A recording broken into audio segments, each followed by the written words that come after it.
Hey everyone! Ako nga pala si Mon ng Pinoy Tech. Teka, asan ako? Yo guys, Mon nga pala ng Hardware Voyage at ngayon, andito ako sa studio ni Sir Janus ng Pinoy Tech Dad. Nabalitaan ko kasi na merong bago ang Poco M series. Actually, sa kanya ko nabalitaan. Chinat niya ako. Pre, alam mo na ba yung bagong chika ngayon? Tapos nung nabasa ko yung chika, dali-dali na ako pumunta dito. So yan, pag-uusapan natin ngayon, Poco M series. Actually, maganda-ganda yung upgrades na ginawa nila sa phone na to, M8 Pro and M8. So, unahin natin pag-usapan, ano ba pag sinabing Poco M series? Ayun. So sa M series, sabi kasi ni Poco sa akin, binulong lang rin eh. Boss, pang-entertainment eh. Mostly Entertainment talaga. Binulong lang eh. Pwede rin for light gaming, pero very light gaming lang talaga usually ang M series. Usually pang ano yan, social media browsing, yan, mga pang-nood-nood ng videos. Maganda naman yung display, smooth, high refresh rate. Pero this time mukhang gustong baguhin ng Poco yun at gusto nilang i-level up.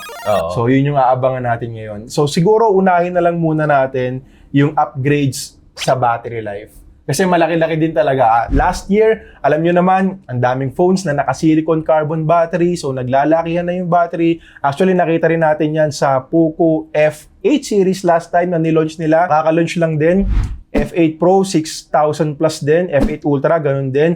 And this time, sa Poco M8 Pro, 6,500 mAh battery compared sa 5,100 mAh ng M7 Pro last year. Anong masasabi mo, Sir Janus, dun sa 6,500 mAh na battery? Yung 6,500, di ba parang level na yan ito? Ito yung F8 Ultra eh. 6,500 din yung battery nito eh. Balita ko, hindi lang doon nag-e-end yung ka-level niya yung F8 Ultra. Pati yung charging speed. Pati yung charging. Kasi naka 100 watts na hypercharge na rin ang Poco M8 Pro. 100 watts? 100 watts? So una muna dun sa 6,500 mAh battery.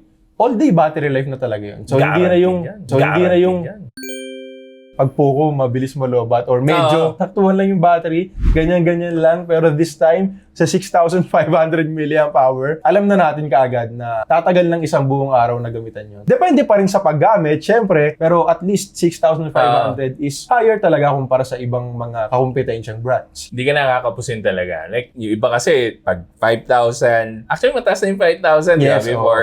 Pero minsan kinakapos pa rin talaga yung ibang tao. Actually, tinatry nga rin nilang taasan yung ibang kakumpetensya last year kasi 5,000 usually sa kanila 5,100, di ba? May 100 na pang lamang yun talaga yung ginagawa nila. Pero ito, lamang na talaga. 6,500, grabe. 6,500 mAh. And ang isa pang good news dito, dahil nga dun sa 100 watts na fast charging, kahit na malaking battery capacity siya, mabilis pa rin mag-charge. Oo, grabe yun, yung 100 watts. Oo, actually, 40 minutes lang daw yung charging time from 0 to 100%.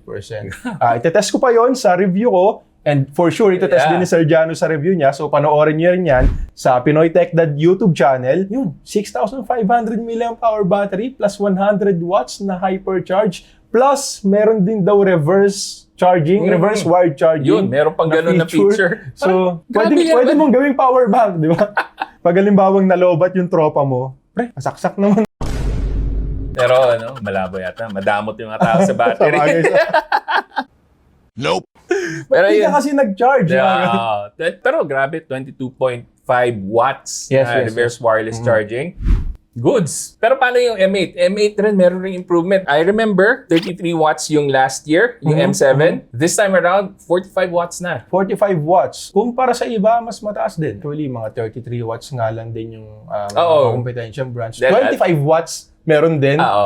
Naalala mo dati, yung basta below 10,000, nasa 18 watts lang. Yung panahon na yon. Actually, meron pa mga brands na 10 watts 10 lang. watts, grabe yun. Pero ngayon, guys, bandang 10,000, below 10,000 pesos, 45 watts. Good improvement rin para sa Poco M8 series. Sa M8 na non-Pro. So solid yung ganong improvement. Pero ano pa ba? Bukod sa battery and charging, Magandang improvement pagdating naman sa performance. nako, yun na. Actually, yung M8 Pro ngayon ay naka Snapdragon 7S Gen 4 with over 1 million points sa Antutu benchmark. Hindi ko pa natetest. Actually, sinubukan kong i-test pero wala pang lumalabas na score. Actually, yung ganito guys, pag nag-test ka ng review unit na maaga pinadala, naka-block yung Yes, yung, para hindi mag-leak yung points, hindi rin mag-leak na may i-release na gadget. At hindi lang din sa Antutu benchmark, pati sa 3D Mark. Yes,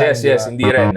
Hindi natin ma-download yung mga Hindi pa benchmarks na ma-access yung kailangan. online. Ikaw, hindi mo rin ma-confirm kung 1 million, over 1 million ba talaga. Pero I'm pretty sure it's right about there, guys. Yun yung asahan nyo pagdating sa performance ng M8 Pro. So, ibig sabihin yan, hindi na lang siya entertainment. Yes, actually, nasubukan ko na rin siya for light gaming, mga ML, CODM, very smooth. Well, alam ko may mga magsasabi na ML lang naman yan, di ba? Pero Basic this daw, time, basic. Paano masabi? Totoo naman, pero yung smoothness niya is pumapalo din talaga ng 120 FPS. So, sagad din talaga. Ngayon, sa Call of Duty Mobile, siguro pag-usapan na lang natin sa full review and Genshin Impact. Pero yun nga, ML, alam nyo naman, basic lang yan. And binasic lang din naman talaga ng M8 Pro. Tingin ko, hindi naman sila magloloko ng di ba, ng Antutu benchmark score. Hindi totoo yan. Or kung hindi man mag 1 million plus, at least nasa 900 plus yan. Malapit-lapit doon. Bola lang yan. Pero isipin mo yan, ganong klaseng benchmark points makukuha natin. And I'm assuming this is under 15,000 pesos. So ganong presyo, grabe, napakagandang value na nun. In-expect ko pa nga closer to 10,000. Sana. Naalala mo ba magkano yung M7 Pro? I think bumili ka last year. Bumili ako ng M7 Pro last year pero hindi ko na matandaan kung magkano eh. Bumili ako ng M7. Hindi, ilalagay na lang ni editor dito. Siguro. Lagay. Ay, bawal pa pala. Bawal. Ang gulo mo magpaliwanag, hindi ko maintindihan eh. Trabaho. Hindi, yung presyo ng M7 Pro. Okay. Yung version ng M7 Pro pwede. Biglang lilitaw eh. Pinahirapan. Binigyan ng Dapat trabaho. maraming effects. Pero yun nga, hindi kasi nila pwedeng ibangga yung presyo ng M series sa X series. Kaya tayo nag-expect na below 15,000 pesos yung price. Diba? Magkaka-clash eh. Unless tataasan nila yung X series, babangga naman dun sa F series. Sa F series. So, diba? May galawan na gano'n eh. So, kaya ni-expect namin guys, dapat below 15. Sana. Kung sa F series nga, ginulat nila tayo sa presyuhan eh. So, siguro naman, gugulatin ulit tayo sa M series. Oo nga. Also, isa pang upgrade, meron silang ginawa sa display. Mas malaki na yung display ngayon from 6.67 inches to 6.83 inches. I-discuss natin to sa video ni Sir Janus. So, panoorin niyo yung teaser video niya. Kasama rin ako doon sa channel niya, Pinoy Tech Dad YouTube channel. So, bukod nga pala doon sa mas malaking size, mas, syempre, kailangan doon ng mas mataas na resolution din. Oo. Syempre, pag nag-improve yung size mo, tapos Improve yung size mo. magiging pixelated para sharp yung pa rin. diba? Oo. So, ngayon, ilan na ba? From Full HD Plus resolution sa last year's M7 Pro, this time 1.5K na yung resolution. So, hindi pa rin 2K pero hindi naman natin ginagamit yung 2K, di ba? So, 1.5K is enough na para maging sharp. Sharp talaga yun. Legit yan. Very slim bezels din. Actually, kahit yung ilalim, manipis lang din talaga yung side bezels. Tapos, curved display to. So, ask lang natin Sir Janus kung anong mas gusto niya, curved display or flat display. Actually, ang tagal ng question ng ganyan, no? Marami ang mas preferred yung flat display. Pero ako, mas ergonomic para sa kamay ko yung curved display. Parang ang sarap hawakan.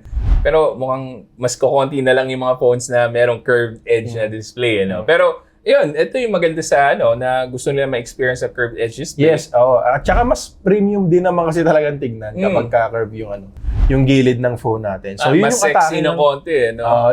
And also, hindi naman siya yung curve talaga ngayon, di ba? Yung slight curve lang na ginawa ng mga flagship phones last year. Also, meron din tayong upgrade sa performance, display, battery, and camera.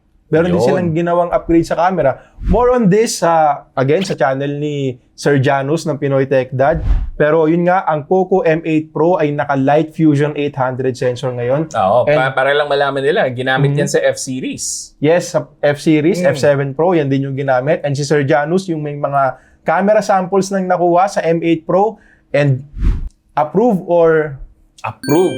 yun. Approve. So yun, more sa channel niya. Bakit Pagdating ito? sa camera, alam niyo naman, talagang hinihimay ni Sir Janus yung camera. So, and also 4K video recording na rin So that's good news talaga kung less than 15K 4K video recording para sa M8 Pro. Oo, kasi last year, yung M7 Pro, M7 Pro ay 1080p full HD lang. Oo, Full di ba? HD. Malaking leap yon in terms of overall quality. So kung mahilig sila mag-video ng family events, mga memories nila, Oo. di ba? Yung gusto mong ipa-unbox yung mga screenshot.